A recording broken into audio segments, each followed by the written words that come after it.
खबर शामिल करते हैं शहदादपुर सांगड़ से हमारे नुमाइंदे उस्मान अली चौहान से। हेस्को इंतजामिया ने बेहिसी की इंतहा कर दी।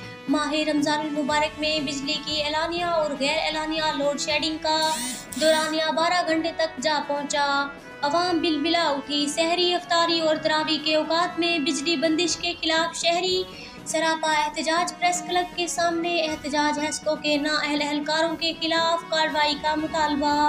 शहदादपुर में हेस्को की जानिब से एलानिया और गैर एलानिया लोड शेडिंग में इजाफा दौरानिया 12 घंटे तक जा पहुंचा, जिस पर शहरी बिलबिला उठे। शहरियों ने सरदार जाहिद कुरैशी, रईस मर्चेंट शहदादपुर के सदर जुबैर अहमद कुरैशी, समाजी रहनुमा महताब कुरैशी की क़यादत में प्रेस क्लब के सामने एहतजाजी मुजाहिरा किया। इस मौका पर जाहिद कुरैशी ने मीडिया को बताया कि हेस्को की जानिब से हुकूमती एलानी की धज्जियाँ उड़ा दी गई हैं। सहरी, अफ्तारी और तरावी के औकात में बिजली बंद होने से शहरियों को शदीद दुश्वारी का सामना करना पड़ रहा है।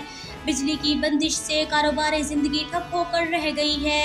एहतजाजी मुजाहिरीन ने हेस्को के खिलाफ शदीद नाराबाजी करते हुए इस अज़ियतनाक सूरत हाल से निजात का मुतालबा किया है।